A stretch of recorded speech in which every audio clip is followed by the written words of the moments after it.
It turns out speedrunning Steel Soul is easy. At least when you compare it to these beasts. After beating Steel Soul in a little over 3 hours, my naive ass thought I could just continue from there and complete this new challenge. I was wrong.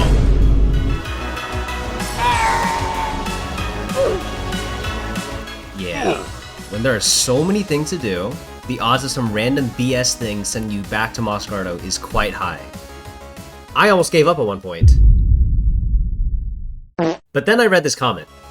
So in this video, you're going to see how I 100%ed Steel Soul Silksong in 15 hours and 40 minutes, granting me the Steel Heart and Speed Completion achievements at the same time. We're going to start the story of this god run post Lace 2, since I've already shown how I conquered the biggest challenges up to this point.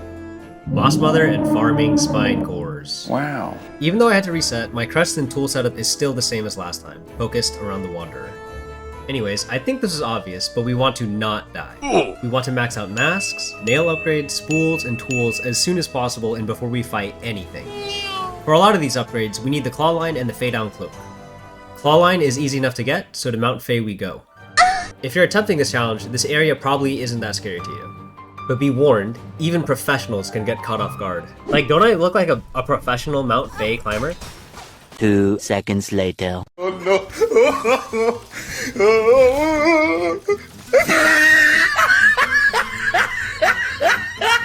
Bruh. Anyways, since I'm not throwing for content on this run, we managed to get the wings just fine. This lets us get our second to last nail upgrade and almost all of our other upgrades. For the nail upgrade though, we do need to fight Luigi. I did it. Without the Wreath of Purity, this fight can be really scary. Honestly, anytime you step foot in this absolutely disgusting area, you must equip this tool or you might find yourself taking a trip back to Boss Grotto.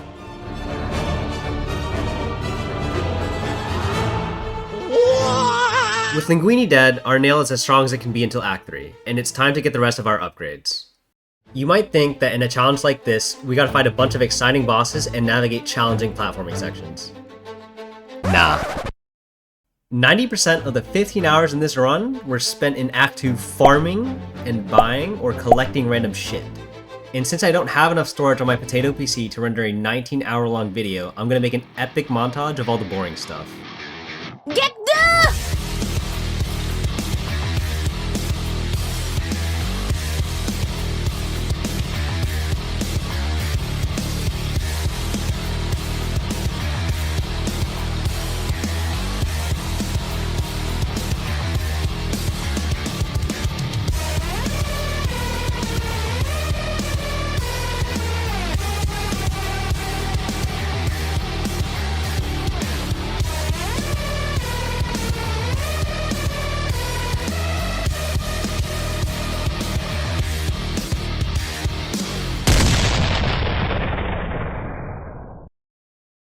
Trust me, none of that was entertaining. Even though most of Act 2 was boring, a couple of the upgrades are actually semi-exciting to get. One of them is the Mask Shard from this godforsaken area. We already have the Wreath of Purity, but when I went to collect this shard, I forgot to recharge it, and this happened. Oh god, we're diseased. Okay, how do we get out of here? I ended up having to farm silk one hit at a time from these things until I healed. Remember kids, never leave home without your chastity belt. The other dangerous upgrade is the Mask Shard from this bastard. Do not underestimate this dude. His adds in this second encounter are extremely dangerous and can snowball a fight out of control. But armed with max upgrades, the Magma Bell, and the knowledge that this dude is not to be trifled with, I ended up killing him so fast he didn't even call in his boys.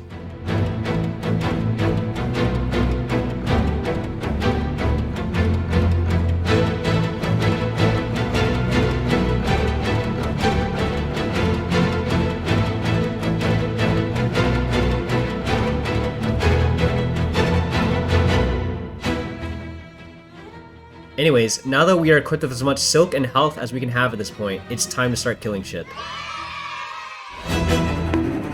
First Sinner is first dead. I can only describe this boss as Absolute Radiance, who I know hit by the way, his little bro.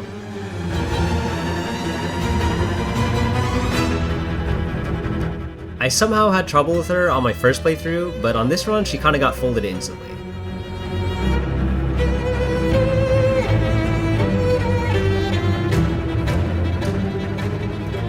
The Unraveled is next. This dude is a literal joke at this point. I did not attempt to dodge a single time. Whee! For most of the bosses at this point, even though I might not need to dodge because the Wanderer is just that OP, I generally try to dodge. For this guy though, I stood there and got ran over as I smacked him until he was dead. This is a boss in 2025. This is a 2025 boss. Bruh. Speaking of 2025 bosses, Father of the Flame is up next. This dude sounds like a Dark Souls boss.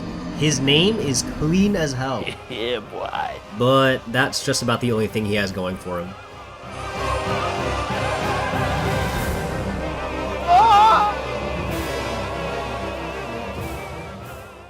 At this point, there's only a couple bosses left before we've done all we can in Act 2.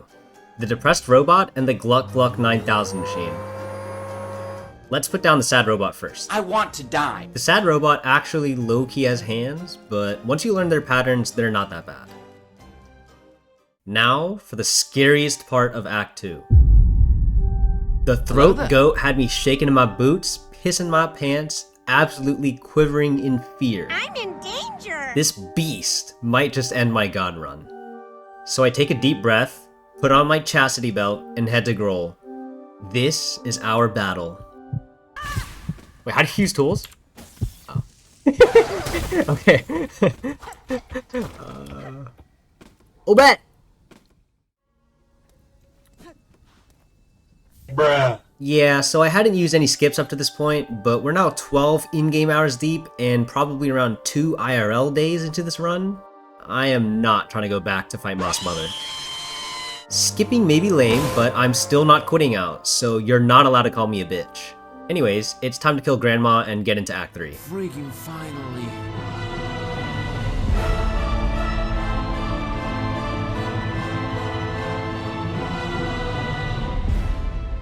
As expected, Grandma is still free as hell.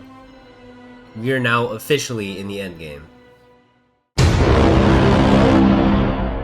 In Act 2, we were farming and frolicking through the fields. But now that we're in Act 3, it's high octane, life on the line, nuts to butts, non-stop subscribing. Gaming straight until the end. And surprisingly enough, one of the scariest parts of Act 3 is right when you enter it. You start Act 3 with 4 HP and you have to fight these voided dudes right away. Yes, I am aware that you can quit out and spawn in with full HP beforehand. But I, a god gamer who no-hit Absolute Radiance, am choosing to tackle this gauntlet as Team Sherry intended. And by focusing these little flying guys down and killing them before they move, I'm able to clear the gauntlet with ease. Now it is finally time to get our upgrades for the rest of the run. That's what I've been waiting for. The first thing that we do is free our girl and ride her to Fleetopia.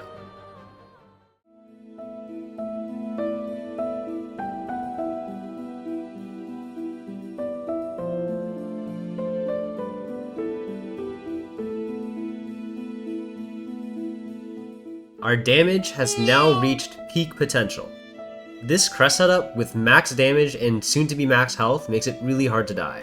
Our last mobility upgrade is Silksong, and it's waiting for us at the bottom of the abyss. Every mobility upgrade in the game is now officially ours. No more getting gatekept because of our physical limitations. We can go where we please. We collect our 10th mask relatively safely by doing the last couple random wishboard quests, and by getting Flashbang at Brightbane. With every tool, skill, crafting kit upgrade, silk heart, crest, ability, mask, spool, and needle upgrade in the game, the only thing left before clapping Lace's cheeks a final time is to get the Everbloom. Oh my god, I'm blooming! Most people will kill Fraud 1, 2, and Carmelita for the 3 hearts for the bloom. The nice thing about these dream bosses is that if you die, you don't actually die. You just wake up and try again. But there happens to be a certain beast protecting Fraud number 2, and that guy can actually kill you. Now, me personally, a trip back to Moss Grotto at the hands of Seth would turn me into a suicidal Team Sherry NPC. So what do? I decide to take the risk-free scenic route through the Lost Verdania. That's right, you can get the third heart completely risk-free by ripping it out of the Green Prince and his lover. No need to fight the true final boss and risk losing it all. Is this path much slower than just fighting Seth? Absolutely. But let's see how much time we have left out of the 30 hours that we're allowed. Yeah, let's go rip the lovers' hearts out.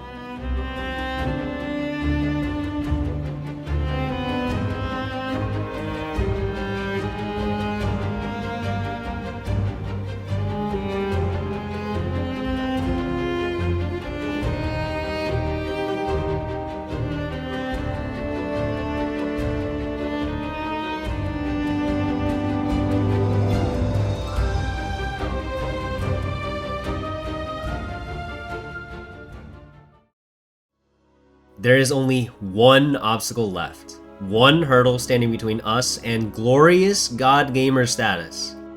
Lace and her ridiculously thick cheeks. Hey, yo, what the fuck? All of that mindless farming. All of that boring Silksong homework, collecting random bullshit from all over the map. All of those fleas. That delivery quest. Collecting spine cores. Everything has come to this point.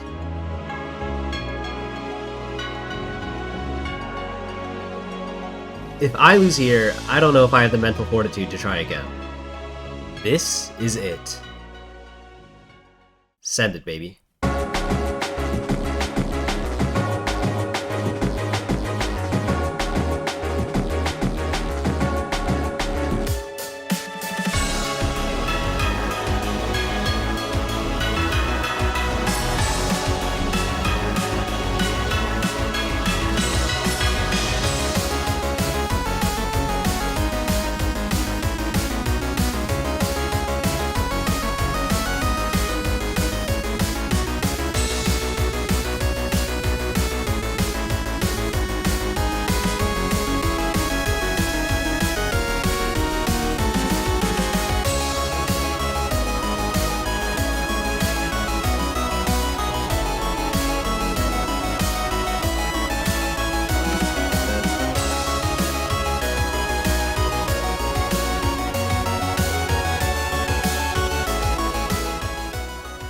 G fucking G.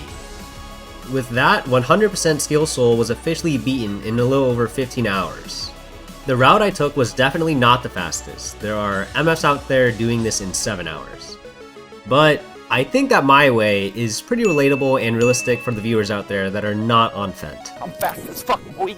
Again, I did not include every little detail in this video because that would be extremely boring. But this time, I won't be able to upload the whole raw run because my PC simply cannot render and store such a gargantuan file. So the deal I'm offering you today is this. You subscribe and I make more content. Anyways, with this challenge done, I'm looking for the next obstacle to overcome. So if you guys could let me know what games or challenges you want to see next, that would be great. Okay, bye.